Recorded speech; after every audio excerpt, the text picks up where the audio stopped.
Good morning student. आज का हमारा टॉपिक है अरस्तु के दास्ता संबंधी विचार। अरस्तु से पहले उनके गुरु प्लेटो के द्वारा दास्ता के विचार दिए गए थे। उन्होंने अपने विचारों में स्पष्ट रूप से दास्ता शब्द का प्रयोग नहीं किया था। प्लेटो ने उत्पादक वर्ग को सामाजिक ढांचे में सबसे नीचे के स्तर पर रखा था। अरस्तु का दास प्लेटो का उत्पादक वर्ग ही है। यद्यपि अरस्तु ने इस विषय पर भिन्न रूप में और विस्तार से लिखा है।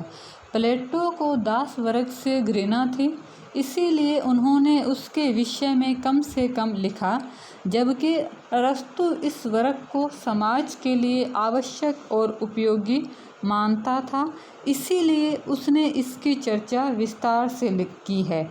उन्होंने रिपब्लिक के भाग 2 में दास्ता पर विस्तार से चर्चा की है। अरस्तु ने स्वयं कहा है कि परिवार की व्यवस्था के लिए सजीव और निर्जीव 2 प्रकार की संपत्ति की आवश्यकता होती है।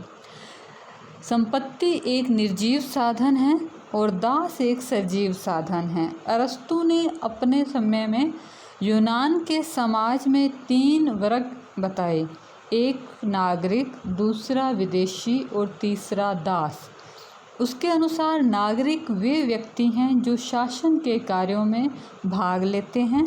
उन्हें राजनीतिक और सामाजिक दोनों अधिकार प्राप्त होते हैं।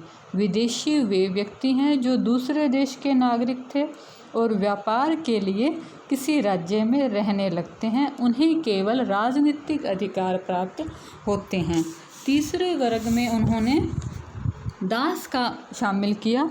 दास का कार्य है अपने स्वामी को आर्थिक और सामाजिक कार्यों में सहयोग देना, ताकि उसे अधिक से अधिक अवकाश की प्राप्ति हो, और दास को उन्होंने किसी प्रकार के अधिकार नहीं दिए हैं।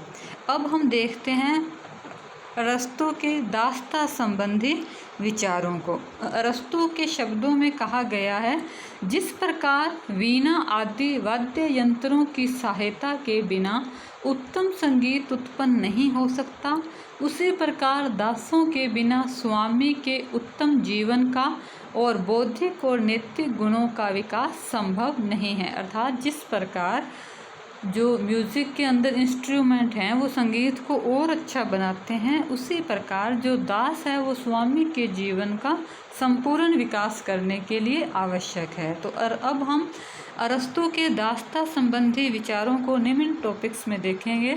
यूनानी दास्ता का स्वरूप। यूनानी समाज का जो आधार है वो दास प्रथा रही है।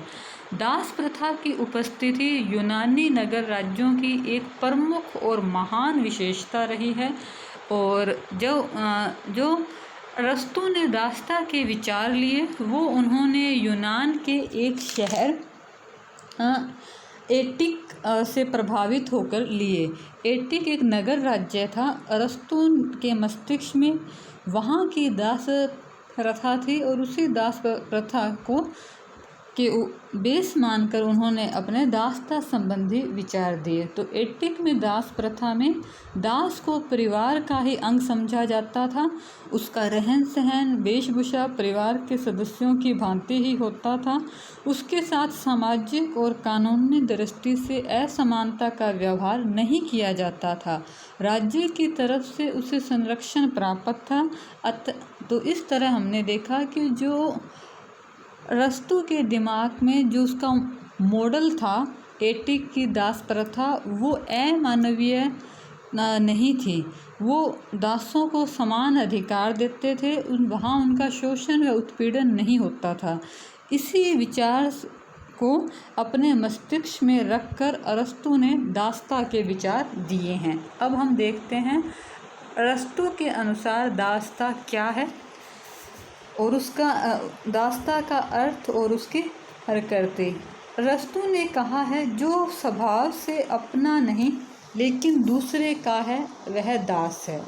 अरस्तु के अनुसार राज्य क्योंकि गृहस्थियों के सहयोग से बनता है, इसीलिए दास प्रथा को समझने के लिए हमें गृहस्थी के प्रबंधन को समझना होगा।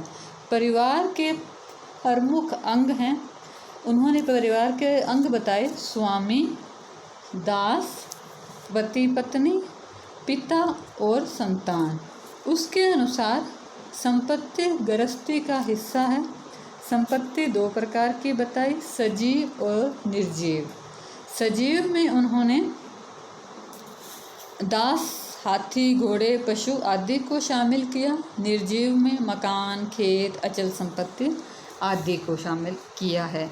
तो इस प्रकार हमने देखा कि अरस्तु ने दास को मनुष्यों की श्रेणी में ना रखकर उपकरणों की श्रेणी में रखा। दास परिवार की संपत्ति है, उसका उपकरण है। दास का महत्व परिवार के कारण है, उससे पृथक उसका कोई अस्तित्व नहीं है। अब हम देखते हैं अरस्तु द्वारा प्रतिपादित दासता के जो अर्थ हैं, उससे हमारे सामने कौन सी 3 बातें स्पष्ट होती हैं। जो व्यक्ति अपनी प्रकृति से स्वयं अपना नहीं दूसरे का है, फिर भी मनुष्य ही है, वह दास है। वह व्यक्ति जो मनुष्य होते हुए भी संपत्ति की एक वस्तु है और दूसरे के अधीन है, वो दास है।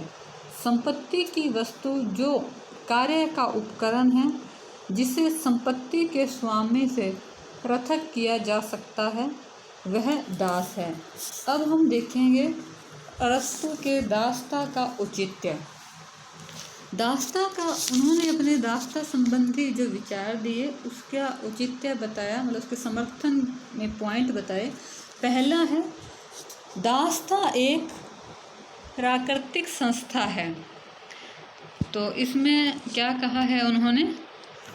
दासता एक प्राकृतिक संस्था है। ये कहते हैं कि जो दास है वो अप्राकृतिक नहीं है, मानव प्रकृति रूप से असमान होते हैं। जैसे कुछ व्यक्ति ज़्यादा गुणवान योग्यशाली होते हैं, कुछ कम होते हैं। तो जो कम बुद्धि वाले और कम विकसित व्यक्ति हैं, उन्हें ज़्यादा बुद्धि वाले व्यक्तियों का आज्ञा का पालन करना चाहिए। यह प्रकृति के अंदर ही निश्चित है। अतः दासता एक प्राकृतिक रूप से औचित्यपूर्ण है। दूसरे उन्होंने कहा कि दासता स्वामी और समाज के लिए लाभप्रद है।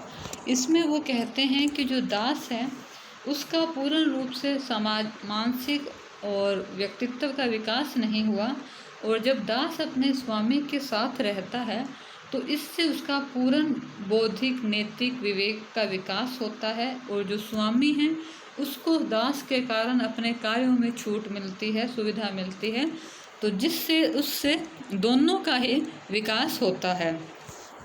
दास की दृष्टि से ही दास प्रथा उपयोगी है। इसमें वो कहते हैं कि दास प्रथा से समाज और स्वामी को तो लाभ है ही है, स्वयं दास को भी बहुत लाभ है।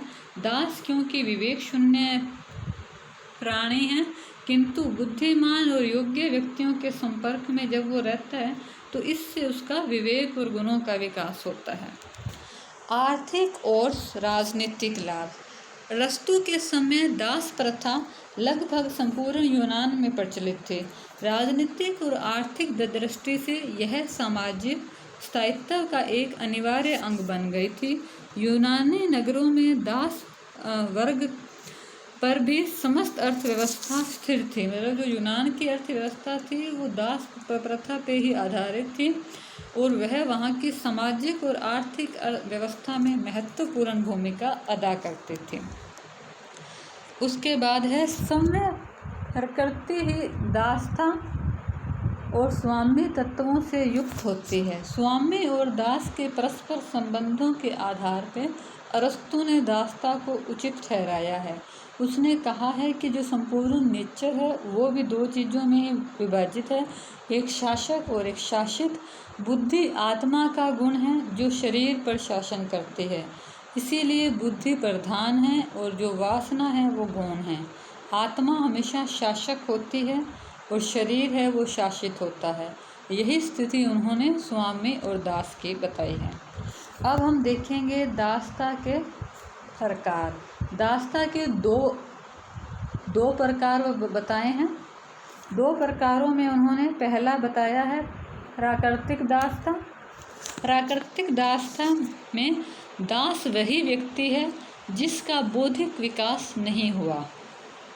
जो व्यक्ति बौद्धिक अंतर के कारण आज्ञा पालन करने में समर्थ होता है उन्हें दास माना जाता है, और जो बुद्धि का पूर्ण विकास हो चुका है वह स्वामी। और इसमें उन्होंने दूसरा प्रकार बताया है सामरिक और वैधानिक दासता। कभी कभी प्राकृतिक गुणों के विपरीत भी व्यक्ति दास बना लिए जाते हैं। इस श्रेणी में युद्ध में पराजित किए व्यक्ति जाते हैं। एक तो है मतलब प्रकृति ने व्यक्ति का विकास नहीं किया, वो कुछ असामान्य है, बुद्धि का पूर्ण विकास नहीं हुआ है, ऐसे व्यक्तियों को दास बना लो। दूसरा उन्होंने कहा है सामयिक या वैधानिक दासता। तो इसमें उन्होंने कहा है कि ऐसे मतलब जब युद्ध होता है और युद्ध के अंदर जो पराजित राज्य है वहाँ के व्यक्तियों को दास बना दिया जाता है। तो युद्ध बंदियों को दास बनाने को वो न्याय संगत ठहराने के लिए अरस्तु ने विजेता को बौद्धिक गुणों से संपन्न होना आवश्यक बताया है। अब आगे हम देखते हैं, अरस्तु ने दासता के संबंध में कुछ शर्तें भी बताई हैं। पहला है प्राकृतिक और कानूनी दासता के संबंध में शर्त। तो इसके संबंध में वो क्या कहते हैं, अरस्तु ने कहा है कि दासों को दो श्रेणियों में विभक्त है। एक तो है वह प्राकृतिक, दूसरा है कानूनी। प्राकृतिक दास वे हैं जो शारीरिक दृष्टि से जिनका विकास नहीं हुआ, विवेकहीन होते हैं। कानूनी दास वे हैं जो युद्धबंदी होते हैं। दूसरी श्रेणी के संबंध में उनकी शर्त है, उन्होंने कहा है कि जो यूनानी हैं उन्हें दास नहीं बनाया जा सकता। दासों के प्रति व्यवहार है, तो जैसा कि उन्होंने यूनान के एटीक शहर में देखा था न्याय संगत व्यवहार होता था, तो अरस्तु ने कहा है कि दासों का पालन पोषण और उनसे व्यवहार है वो उचित प्रकार का होना चाहिए। ऐसा करना स्वामी और दास दोनों के लिए ही लाभदायक होता है। यूनानी दास नहीं हो सकते, यह उन्होंने अपने कानूनी दासता के संबंध में शर्त दी है।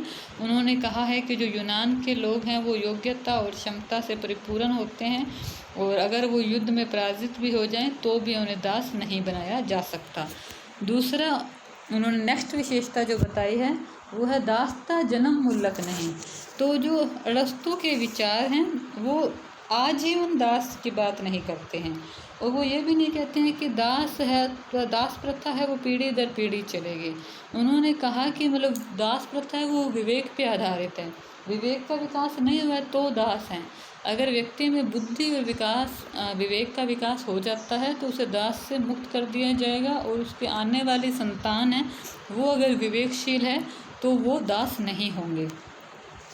अब हम देखते हैं अरस्तु की आलोचना है वो विभिन्न विद्वानों के द्वारा की गई है विभिन्न आधारों पे। तो पहला आधार है अयुक्ति युक्त। इसके अंदर विचारक कहते हैं कि अरस्तु की दासता का विचार इस मान्यता पर आधारित है कि मानव समूह को गुणों और योग्यता के आधार पर उच्च वर्ग और बुद्धिहीन निम्न वर्ग में बांटा जा सकता है, लेकिन वो कौन से गुण हैं, किस आधार पर उनकी जांच की जाए, इसके बारे में कोई निश्चित आधार नहीं है। मापदंड की समस्या, अरस्तु ने मापदंड नहीं बताए हैं भाई ये गुण होंगे तो व्यक्ति स्वामी होगा, ये गुण होंगे तो दास होगा। तो किस मापदंड पे ये तय किया जाए ये निश्चित नहीं है। सामाजिक असंतोष, अरस्तु ने समाज को दो वर्गों में रचना की है जिससे सामाजिक असंतोष का मार्ग है वो बढ़ेगा, समाज के अंदर अव्यवस्था और उपद्रव होंगे। प्रतिक्रियावादी, अरस्तु के दासता को समर्थन देना समानता और स्वतंत्रता के विरुद्ध है। इसके अतिरिक्त यूनानियों को दास न बनाए जाने का उनका विचार है वो जातीय अहंकार का द्योतक है। विरोधाभास, उनके विचारों में अनेक विरोधाभास है। जब दास सामाजिक, आर्थिक, राजनीतिक अधिकारों से वंचित रहता है तो वह अपनी पूर्णता और आनंद कैसे प्राप्त करते हैं। एक तरफ तो उन्होंने दास को कोई अधिकार ही नहीं दिए, दूसरी तरफ वो कहते हैं कि जब उसका पूर्ण विकास हो जाएगा तो वो दास नहीं रहेगा, स्वतंत्र हो जाएगा। तो ये दोनों बातें विरोधाभासी हैं।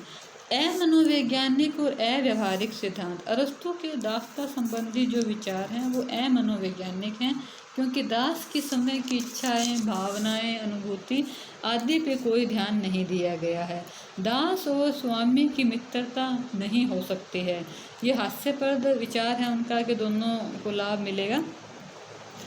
अरस्तु के सिद्धांत में सभी दास हैं। यदि संसार में उन्होंने बुद्धि विवेक के आधार पे जो उच्च है उसको स्वामी माना है, तो कोई भी मतलब ऐसे वर्ग नहीं है जो समान हो, और समान नहीं हो सकते।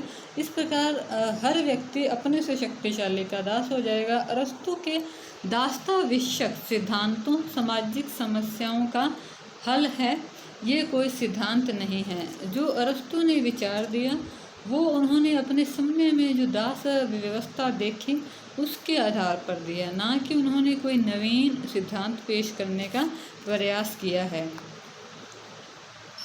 अरस्तु के सिद्धांत में दास न मानव रह जाता है न ही पशु। वाकर ने कहा है कि उनका सिद्धांत है वो मनुष्य को ना, जैसे वो उसे जीवित संपत्ति मानते हैं, तो वो ना तो निर्जीव वस्तु है और ना ही सजीव। तो संक्षेप में हमने देखा कि अरस्तु के जो विचार हैं दासता के संबंध में वह अवैज्ञानिक, असंगत और मानव विरोधी हैं। इवनस्टीन ने लिखा है उसकी दासता संबंधी स्वीकृति ये सिद्ध करती है कि किस प्रकार एक बुद्धिमान और महान दार्शनिक अपने समय की व्यवस्थाओं का और उन पक्षपातों का बंदी होता है और उन संस्थाओं को तर्क द्वारा उचित